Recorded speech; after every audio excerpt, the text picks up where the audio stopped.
Los protagonistas.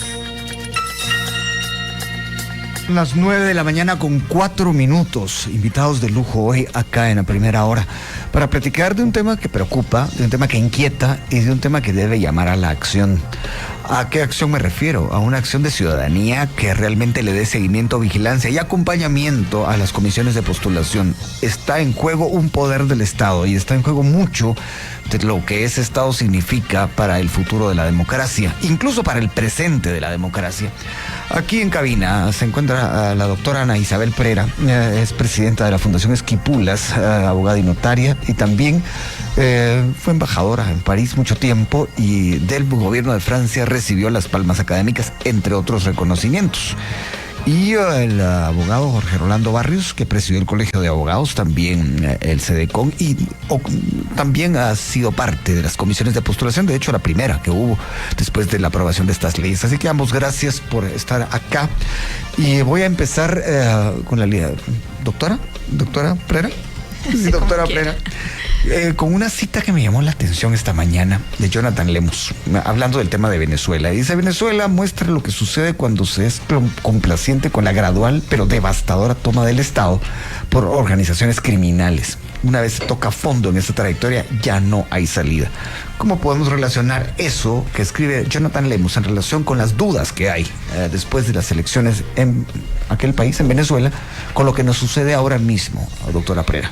Buenos días. Muy buenos días, gracias Luis Felipe. Un saludo aquí a mi colega Rolando Barrios y a toda la audiencia de Emisoras Unidas.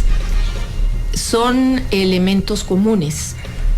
Efectivamente, cuando los grupos de poder no obedecen a las normas democráticas de alternabilidad, transparencia, van cavando muy bajo. Van cerrando sus posibilidades de salidas airosas o de modificaciones, y entonces se aferran al poder y se atrincheran. Más podríamos decir que hay un atrincheramiento de estas estructuras, de este poder, que no ellos mismos han cerrado esas posibilidades de poder salir. Como le dijo el presidente Lula, cuando se pierde, se sale; cuando se gana, se queda. Pero al no dejar posibilidades de alternativas, porque se han cavado muy bajo. Y lo mismo sucede en Guatemala. Creo que el enquistamiento de estas redes criminales en el sistema de justicia y en muchos espacios del poder que han cavado bajo, no les permite el Congreso salir con dignidad y dejar el espacio para que se oxigene el sistema que se contamina y que hace muy difícil el camino y que hace muy difícil la construcción realmente de una democracia de principios y una democracia de valores. El presidente Lula es uno de los que ha expresado más dudas entre ayer y hoy. A él se unen el presidente de Uruguay, el presidente de Chile, el secretario de Estado de los Estados Unidos. En general hay un variopinto ahí de voces que están expresando dudas en relación con el tema de Venezuela. Licenciado Jorge Rolando Barrios, usted que ya integró comisión de postulación, de hecho la que estrenó la ley, en ese contexto de lo que estamos hablando, ¿cómo ve la situación actual? Buenos días. Buenos días, Ana Isabel. Quiero nada más recordar que las comisiones de postulación tienen una base constitucional. Es decir, no fueron producto de la ley de comisiones de postulación, sino se originan de lo establecido en la Constitución, en los artículos 215 y 217, en su texto original de 1985. Y después esas normas sufrieron modificación en la reforma que se hizo durante el tiempo de Ramiro de León Carpio. Es interesante porque, como ustedes saben, y la audiencia seguramente conoce, la Comisión de Postulación para Magistrados de la Corte Suprema de Justicia la integran. Está determinada por el número de decanos de las facultades de Derecho. Y ese número de decanos es el que determina el número de delegados de la Asamblea del Colegio de Abogados, el número de delegados de la Asamblea de Jueces y Magistrados para elegir a los magistrados de la Corte Suprema de Justicia. Actualmente hay 12 facultades de Derecho o 12 universidades con facultades de Derecho. Lamentablemente, algunas de ellas sin verdaderas facultades de Derecho. Facultades de garage, ¿cómo se dice? Pero con la patente de poder ocupar una silla dentro de las comisiones de postulación, lo cual es muy lamentable. Y es por ley. Pero la Constitución no hizo una salvedad. Los constituyentes no podían alcanzar la previsión de que 50 años más tarde o 30 años más tarde se iban a producir estas corruptelas en alguna parte del sector académico.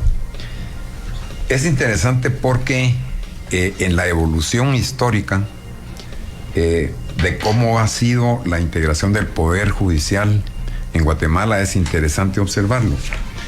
En la primera constitución que tuvimos en el periodo postindependiente, se establecía que habría una Corte Suprema de Justicia compuesta de individuos elegidos por el pueblo. Era el pueblo el que elegía a la Corte Suprema de Justicia. En la Constitución de la República Federal de Centroamérica de 1824, también se impone que los magistrados de esa Corte Suprema sean elegidos por el pueblo. En la primera Constitución del Estado de Guatemala, que fue de 1825, dice que habrá una Corte Superior elegida por todos los pueblos del Estado. Luego, a partir de 1835, se le trasladó a la Cámara, como se le llamaba en aquel momento, en otro momento al Poder Legislativo, o también llamado Asamblea Legislativa, hasta llegar al Congreso de la República. Pero es interesante que en algunos momentos de la historia se dotaba de inamovilidad a los magistrados y se establecía que quienes hubieran servido 2 periodos sucesivos ya no podían ser removidos y se mantendrían en el ejercicio de su cargo hasta los 70 años. Esas normas, no cabe duda que tenían mucha sabiduría, porque evitaban este vaivén de cada 5 años de estar quedando bien con los electores diputados, de estar quedando bien con los integrantes de las comisiones de postulación. Y entonces es parte del problema que tenemos. Sin embargo, es lo que tenemos. Y mientras no haya una reforma constitucional, tenemos que aceptarlo y adecuarnos en la mejor forma posible a la mejor selección de los magistrados del organismo judicial. Hablando de eso, doctora Prera, quienes saben de esto y lo discutieron esta semana en un foro en la Cámara de Comercio, llegaban a la conclusión de que una de las claves es lograr que se respeten los plazos, sobre todo tomando en cuenta el precedente muy reciente que tenemos. ¿Usted cree que por ahí puede haber un intento de las mafias de alterar este proceso, de incidir en él? ¿Qué piensa? Creo que se va a lograr hacer porque afortunadamente tenemos a los 2 presidentes de las comisiones, son rectores de gran nivel, probos, gente correcta que lo quiere hacer. Ahora, intentos, por supuesto. Van a hacer todo lo posible por obstaculizar, retrasar los plazos, si no es que boicotear. Y ya vemos, ¿no?, que hay amenazas, no solo veladas, sino abiertas, del Ministerio Público cuando ya ha decidido empezar a fiscalizar a los decanos como una medida intimidatoria. Ese mensaje me parece realmente terrible, que se haga a priori de la decisión de las personas que van a participar ahí. Sí van a haber intentos y de hecho ya el primer intento fue no haber tenido a los decanos todos el día que debían de haber sido juramentados por alguna razón especial, pero bueno, ya están. Ahora, se va a intentar, pero creo que tanto los dos rectores que están al mando de esto van a hacer lo posible y lo imposible, porque esto camine, y es aquí donde creo que la opinión pública, los ciudadanos, tenemos que presionar muchísimo para que eso se lleve a cabo y no vuelvan otra vez con las andadas de que no se llega a los tiempos y que corre y va de nuevo, ¿verdad? Sería realmente lamentable, y ahí sí creo que el Estado sería un fracaso, ¿no? Del proceso por tratar de arreglar, de limpiar, de mejorar y de lograrlo hacer, sobre todo a través de una legalidad que hay que cumplir. Ya que mencionan a los rectores, ambos tienen una reputación intachable. Tanto el rector de la Universidad Rafael Andívar, Miquel Cortés, como el rector de la Internaciones, Raúl Arévalo, es gente que tiene prestigio. Y viene la pregunta para el licenciado Jorge Rolando Barrios. Gente proba, gente con prestigio, gente intachable, pero que está recibiendo unas presiones que creo yo no hay palabras para describir. ¿Cómo ve eso en el contexto de lo que estamos platicando? Mire, eso se veía venir, y presiones siempre han habido hacia las comisiones de postulación, de tal manera que es, digamos, guerra avisada. Pero comparados con los que usted recibió en su momento, pues las de ahora. No las puedo comparar porque no conozco, digamos, en forma detallada lo que esté pasando. Pero sí hubo en su momento. Pues hubo presiones de manera indirecta hacia quienes no teníamos, digamos, una disciplina política. Era otro tipo de presiones, porque las decisiones de la comisión de postulación o de las comisiones se tienen que tomar por mayoría calificada de 2/3. Eso obliga a tener 25 de los 37 votos. Y en ningún caso ha llegado hasta que salió la ley de comisiones de postulación, en ningún caso ha habido alguien que sea el dominador absoluto de los 3 sectores, colegio de abogados, decanos, representantes de jueces y magistrados. Una de las virtudes de la ley de comisiones de postulación, emitida en el 2009, fue precisamente la representación de las minorías para la elección de representantes del Colegio de Abogados y de la Asamblea de Jueces y Magistrados, con lo cual se evitaban las aplanadoras, sobre todo en una época en que el Colegio de Abogados empezó a ser dominado con criterios absolutamente políticos y con estímulos que fueron del conocimiento público. Entonces, la ley de comisiones de postulación tuvo esa virtud. Bueno, tiene que haber representación de minorías, y así es como en aquel momento nosotros logramos entrar por primera vez a romper la hegemonía absoluta de los sectores dominantes en ese momento, y esto obliga a que haya conversaciones entre los comisionados. Tiene que haberlas. De lo contrario, los que llevábamos la misión y la determinación de buscar los mejores elementos, no los podíamos incorporar si no había una conversación con los otros comisionados para tratar de persuadirlos.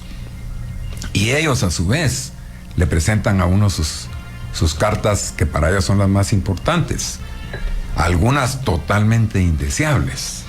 Y en ese caso sí éramos absolutamente tajantes. No, miren, conversemos, pero no nos presenten esta nómina. Por supuesto que no voy a mencionar ningún nombre, ¿verdad? Pues no corresponde. Pero, y así lográbamos llegar a la determinación de la nómina. El día que se vencía el plazo, terminamos a las 4 de la mañana de la madrugada del día siguiente, pues teníamos que entregar la lista al Congreso.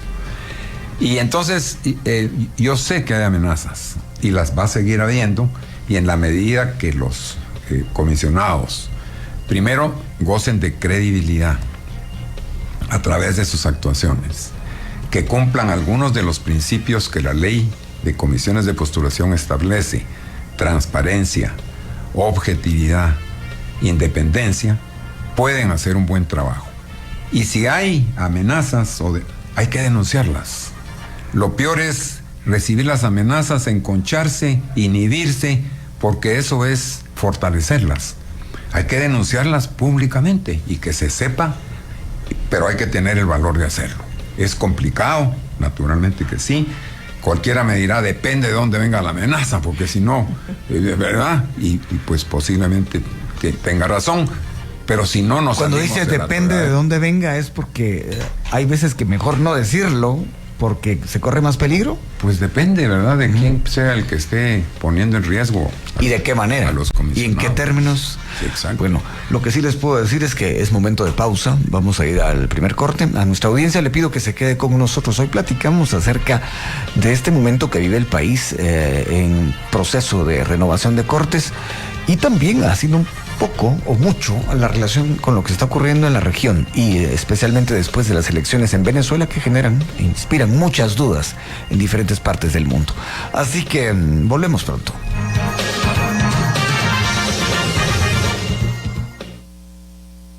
Llegó la hora de ayudar. La Asociación de Amigos de las Obras Sociales del Santo Hermano Pedro te invita a que seas parte de la rifa 1 millón de amigos. ¡1 millón de amigos! Para seguir impactando con programas de salud que ayudarán a miles a tener acceso a cirugías. La democracia sea saludable y para que haya paz social, entre otras cosas, por supuesto. Y esto lo platicamos con Ana Isabel Pereira y con Jorge Rolando Barrios. Ambos son juristas, ambos tienen mucha experiencia en el tema y ambos pueden aportar lo que precisamente yo estoy planteando acá, que la ciudadanía pueda tomar conciencia de qué está en juego. Doctora Pereira, le oí hace no mucho una expresión a usted que me pareció, digamos, muy inspiradora y muy clara, que este momento exigía mucha imaginación política. Basada en esa frase suya, le hice una pregunta el pasado jueves a la licenciada Anabela Morfín y le dije, bueno, ¿qué tendría que hacer el liderazgo de Guatemala? ¿Convocar a algo? ¿Quién tendría que hacerlo? Y ella habló incluso de algo parecido a la Instancia Nacional de Consenso. ¿Usted cree que tendría que haber alguien que hiciera una convocatoria de ese tipo para por lo menos hacer un frente de notables, frente de élites, digámoslo así, para que haya voces que verdaderamente puedan en un momento dado decir, esto no salió bien, esto no fue bien hecho? ¿Cómo lo ve? Totalmente de acuerdo. Escuché a la licenciada Morfín, que estuvo excelente, y me parece que sí, lo que llama Edmond Mulet el ABC. El ABC, lo publicó al día siguiente, ciertamente. La acción, es el acuerdo básico de consenso. O sea, sí tenemos que llegar, al menos los demócratas, que somos más del 60%, que votamos precisamente a favor de la democracia, tenemos que llegar a acuerdos mínimos para salir adelante y sobre todo ir señalando los caminos a seguir, ver todas las falencias, pero también todas las oportunidades. Yo creo que en tiempos de crisis, como decía Einstein, es más importante la imaginación que el conocimiento. Imaginación política al poder, se decía en aquellos años. Eso 68 en París. Pero sigue siendo frases sabias en los momentos, y ahorita más que nunca se requieren, no solo a nivel de Guatemala, a nivel también mundial. ¿Cómo salimos de esta encrucijada donde lo que conocimos de democracia, de sistema democrático, vemos que se derrumba y que no, las instituciones, como diría Bauman, se diluyen, el agua, la política de líquida, la sociedad líquida, la educación líquida, todo se nos escapa, porque el cambio de era se está dando, lo estamos viviendo, lo estamos sufriendo, pero tenemos que prepararnos para un después. Entonces sí pienso que un liderazgo que debería de ser el presidente Bernardo Arévalo, que está haciendo muchas cosas y que está logrando muchísimas cosas, él y su gabinete, que me parece que son todas personas muy capaces, pero sobre todo es gente decente, es gente correcta, son personas que están trabajando sin intereses espurios. Tienen que convocar a este acuerdo mínimo, a este consenso, a las fuerzas democráticas. Los que no quieran, pues no estarán ahí, para llegar a mínimos de acuerdos, hacer fuerza y poder realmente recuperar esta parte, este banco del pato, esta pata del banco, Sí. perdón, que nos queda flojo, que es el sistema de justicia, ¿verdad? Lo cual es la columna vertebral del Estado de Derecho, pero de un Estado de Derecho justo. A mí me gusta hablar que no es cualquier Estado de Derecho.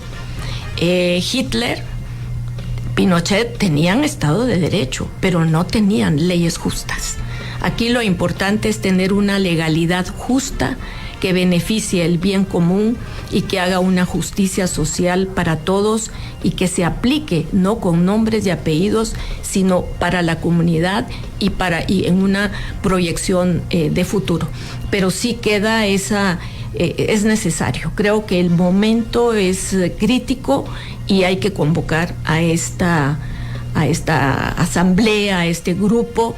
Yo no le llamaría notables porque la verdad es que es un poco arrogante, ¿no? Personas de buena voluntad, ciudadanos que quieran apoyar, que hayan tenido alguna experiencia, que tengan algo que decir y sobre todo algo que imaginar. En ese sentido, voy directamente con el licenciado Jorge Rolando Barrios. ¿Algún comentario respecto de ese tema? Pues yo creo que nadie en su sano juicio estaría en contra de que se hagan grandes acuerdos o se busque o se intenten, mejor dicho, que se intenten acuerdos. Pero hay que reconocer que no es muy fácil. Independientemente de quién haga la convocatoria, los representantes de los distintos sectores tendrían que llegar despojados de cualquier interés gremial, político, profesional y personal. Es muy difícil, es sumamente difícil en la práctica. Ana Isabel lo sabe, desde el gobierno de Vinicio Cerezo hasta la fecha, se han hecho esos esfuerzos en distintas oportunidades para buscar reformas constitucionales, para acuerdos sobre los temas tributarios. Y ha habido momentos, el pacto fiscal es un ejemplo. El pacto fiscal es uno de los pocos ejemplos en ese sentido. ¿Cómo se llama? La instancia de consenso. Pero ahí había una coyuntura, había un enemigo en ese momento contra el que todo el mundo estábamos. Y eso aglutinaba de una mejor manera. Entonces yo no soy contrario, por supuesto que no, a esto, pero... ¿Las mafias no son suficiente no enemigo en este caso? Y no solo las mafias, los gremios en general. Las iglesias tienen sus propios intereses, los partidos políticos también, los gremios profesionales, algunos sectores que aglutinan algún sector de la iniciativa privada. Hay intereses y es legítimo tenerlos, ¿verdad? Lo importante sería llegar en una posición de aportar en un afán absolutamente constructivo, conscientes de lo que está en riesgo, porque lo que está en riesgo es el país, el futuro, la patria misma. Esa es la verdad. Antes de pasar con el tema del riesgo con la doctora Pereira, me llamó la atención algo que dijo usted, licenciado Barrios, cuando el colegio de abogados empezó a manejarse con criterios políticos. ¿En qué momento pasa y por qué? Mire, en la década de los años 80 y 90 verdaderamente se vivieron tiempos muy positivos en el colegio de abogados. Un grupo de profesionales prestigiosos, sin intereses políticos, tomaron el liderazgo del colegio buscando la superación profesional y que el colegio cumpliera su rol dentro de la vida nacional, porque los propios estatutos del colegio lo establecen y la ley de colegiación profesional obligatoria también. Pero la gente que participaba no tenía intereses personales. Y le menciono nombres de algunos de los con quienes tuve el honor de compartir durante todos esos años. Algunos que ya no están: Johnny Schwank, que tú lo conociste también, Epaminondas González, asesinado, por cierto, Maynor Pinto Acevedo, Alfredo Bonatti Lázari, Luis Arturo Archila, Edmundo Quiñones Solórzano. Gente con una vocación de país, democrática, apolítica, no porque no pensáramos en lo político, pero desprovistos de un interés político en el manejo de las instituciones. Y lamentablemente no fuimos buenos transmisores del mensaje. Y nos fuimos quedando, y cuando aparece la masificación profesional, la proliferación de facultades de derecho, la graduación indiscriminada, condicionada algunas veces pero ahí te encargo a las asambleas del colegio que llegues y que nos respaldes, se perdió el control. Por cierto, nos decían los notables, y no nos lo pusimos nosotros, pero así nos decían a esa generación de profesionales. Notables y vacas sagradas. Sí, hombre, eso lo de vacas es lo que no me gusta. No le gustaban las vacas, lo entiendo perfectamente Pero bien. sagradas, sí. Sí. Bueno, en realidad el término notables siempre crea cierta controversia. Claro, yo lo usé, creo que la doctora Preda lo matizó bien, pero voy ahora con una pregunta, doctora. Hablaba el licenciado Jorge Rolando Barrios de los riesgos para la democracia, de lo que significa este proceso. Riesgos para la democracia. Y la pregunta para ustedes, ¿riesgos para la democracia de ahora o futura? De ahora. De este momento. De este momento, y es que el futuro depende de hoy.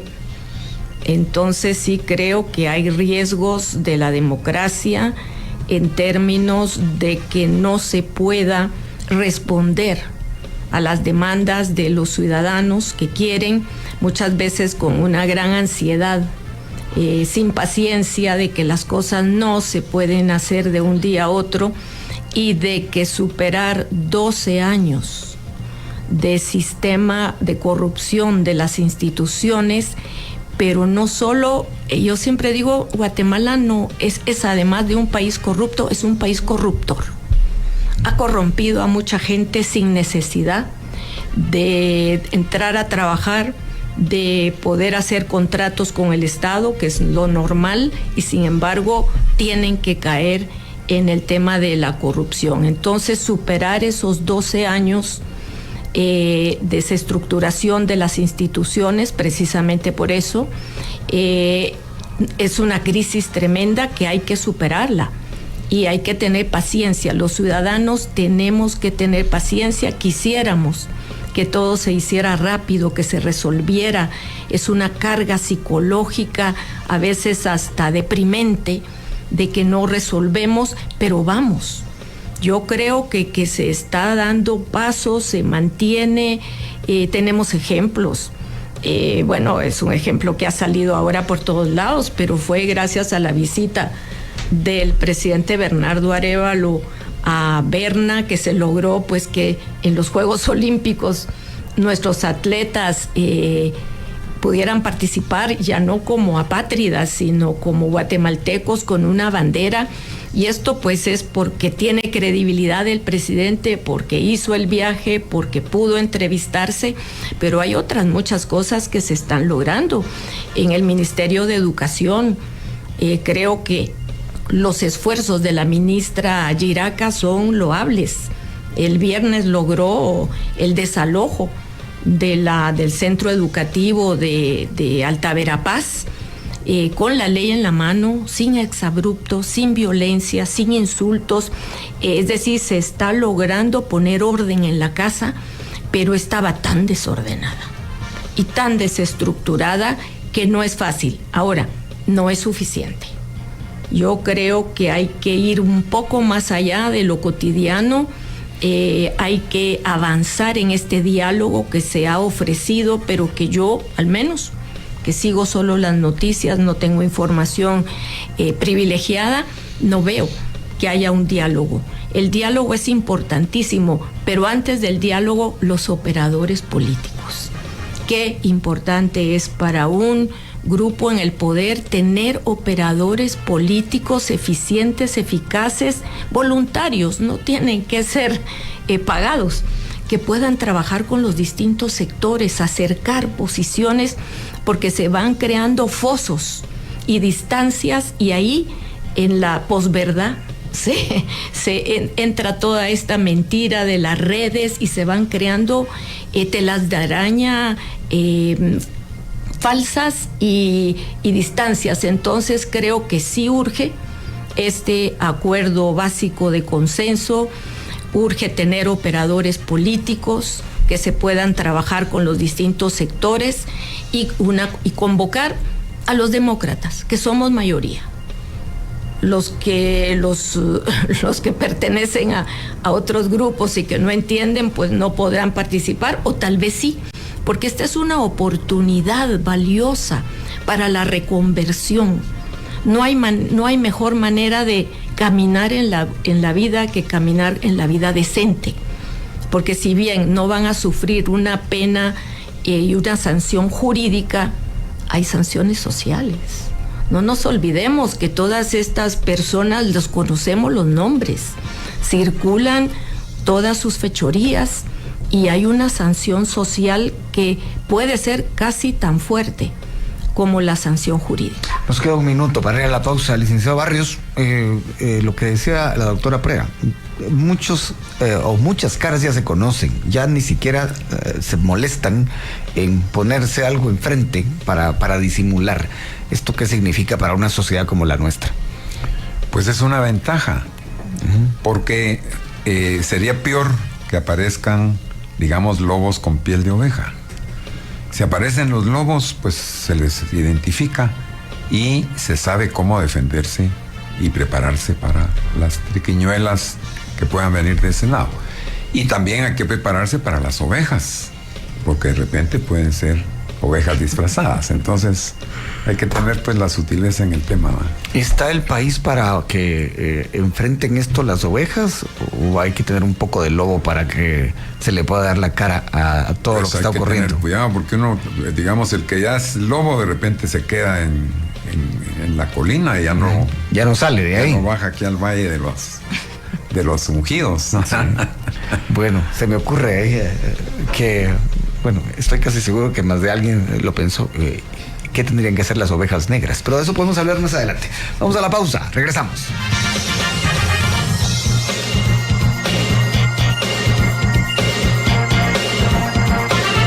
Continúe escuchando a Primera Hora de Emisoras Unidas. Con la más completa información, está escuchando Emisoras Unidas 897. Primera en noticias, primera en deportes. Una de Emisoras Unidas. Por Emisoras Unidas está escuchando a Primera Hora.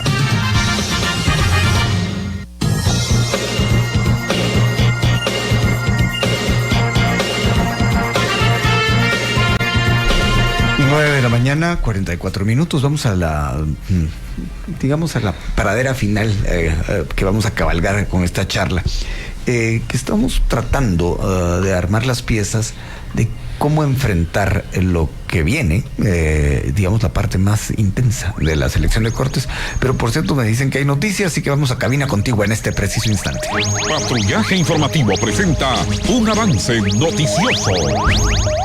9:45. Importante información que surge, y es que se registró una fuga de vapor en el sótano del Hospital Roosevelt, específicamente en el área de maternidad. Hasta el momento se conoce que esta situación ya fue controlada y no se reportan personas afectadas. Sin embargo, se confirmó que se cerraron los traslados hacia la emergencia de la maternidad de este centro asistencial. Las autoridades del hospital han indicado que se estará ofreciendo una conferencia de prensa a las 11 horas para ampliar más esta información. Sin embargo, se ha confirmado que no resultaron personas afectadas luego de esta fuga de vapor. Emisoras Unidas, primera en noticias. Vamos con la charla que sostenemos aquí con Jorge Rolando Barrios y Ana Isabel Prera. Estamos hablando de este tramo que queda de comisiones de postulación y renovación de cortes. Y ha habido muchos comentarios en relación con lo que aquí se ha planteado. Empiezo con la doctora Prera. Doctora, ¿usted cree que de algún modo este paradigma de mundo, o esta manera de ver la política, de ver la justicia, que ha ido cambiando a partir del momento en que hay internet, de que hay redes sociales, y que todo esto cambió, lo ha reconocido y lo ha aprovechado más el lado mafioso que el lado ciudadano, por decirlo así? Como que reconocen más esas ventajas. ¿Qué opina? Desde luego, la revolución digital cambió el mundo y la cambió para siempre. con todos sus beneficios que han sido maravillosos, sobre todo en los temas de ciencia, tecnología, comunicaciones, pero desde luego se dio una herramienta a la humanidad entera sin tener normativas que regularan este uso de esta herramienta. Es solo eso, una herramienta. Eso hay que tenerlo muy metido, porque para la gente joven el Internet es una finalidad, no una herramienta, y ahí, bueno, son otros problemas. Pero creo que sí ha sido utilizado también por las mafias, ha sido utilizado incluso por las personas casi dementes, podríamos decir, que les gusta meter miedo, desinformar, informar con desviación, y la posverdad ahora se instala, no sabemos qué es cierto, qué no es cierto, es una confusión unida a que el ciudadano actual no ha tenido una educación sólida en cuanto al juicio crítico. O sea, hay que analizar todo y hay que repensar qué hay detrás, pero este proceso ya es demasiado complejo para las vidas que se van lisas y llanas. Quieren creer lo que quieren y lo que no quieren no lo quieren creer, y hay una confusión y una utilización de esta desinformación terrible. Hoy mismo, por ejemplo, con la elección de los comicios de Venezuela se podía ver, ¿no?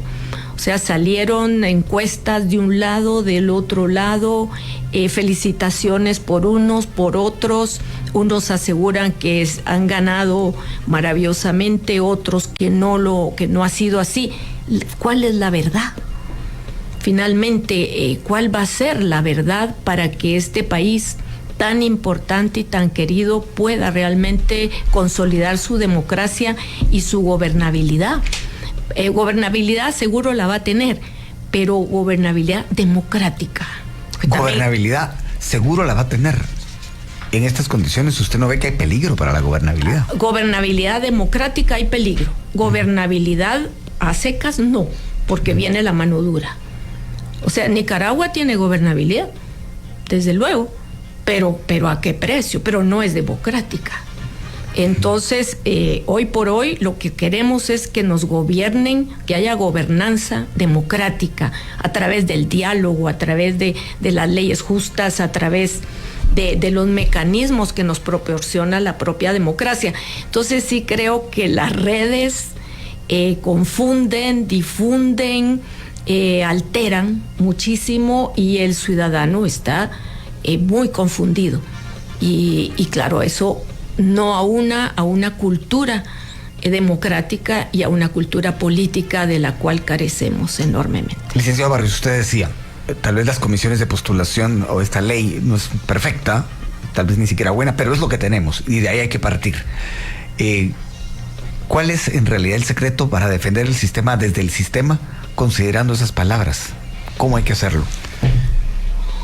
Mire, en mi modesta opinión, lo principal es hacer aplicación más que de normas, de principios, que naturalmente tienen que estar respaldados en normas.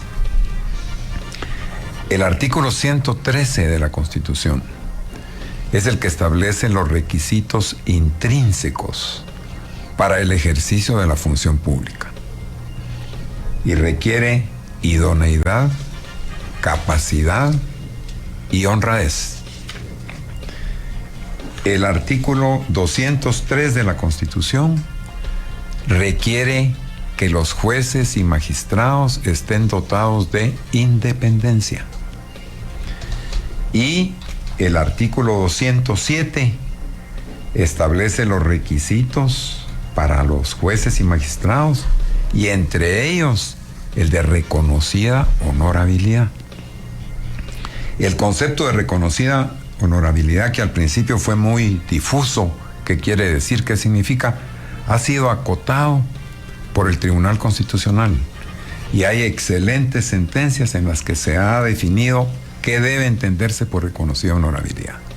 Entonces, los señores comisionados bajo la excelente dirección de sus respectivos presidentes, los dos rectores en cada una de las comisiones, tienen parámetros constitucionales que seguir. Y esos parámetros deben estar inspirados en estos principios constitucionales, buscando el mejor perfil de los postulados. Ahora,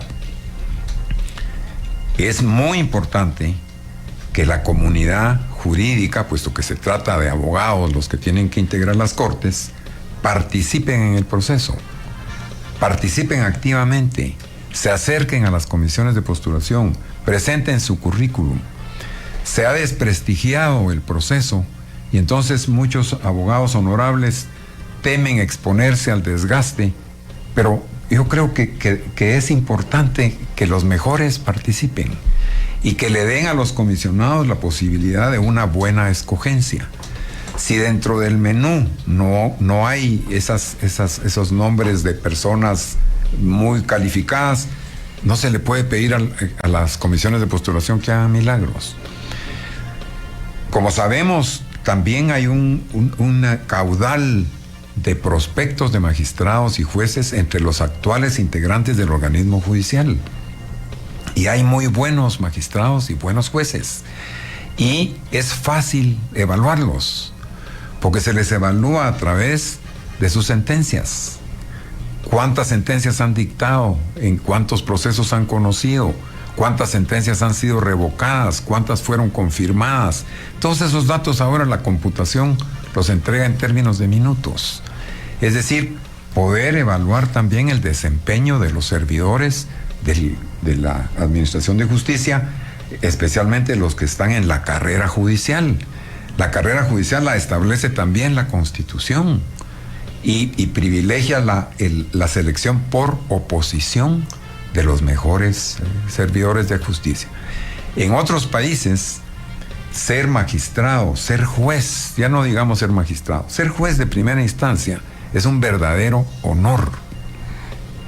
Y eso debe ser así también en nuestro país, que el juez sea un ciudadano ejemplar, respetado. Él tiene que dirimir controversias y a alguien le tiene que dar la razón, pero inspirado por su criterio objetivo, ajeno a cualquier interés y con independencia. Y entonces todos los ciudadanos queremos confiar en eso. Bueno, llevé este caso, no salió el resultado como yo lo pedía, pero resolvieron en justicia, ¿verdad? Se nos acabó el tiempo, lo lamento mucho, doctora Pereira, licenciado Barrios, gracias por haber estado acá. Cierro pensando en el título de una película que se estrenó hace unos 45 años, estelarizada por Al Pacino. Se llamaba Justicia para Todos. Y eso lo combinó con el lema de Superman, que decía, a luchar por la justicia, porque donde no hay justicia, no hay libertad. Así que gracias por haber estado acá. La pausa, regresamos.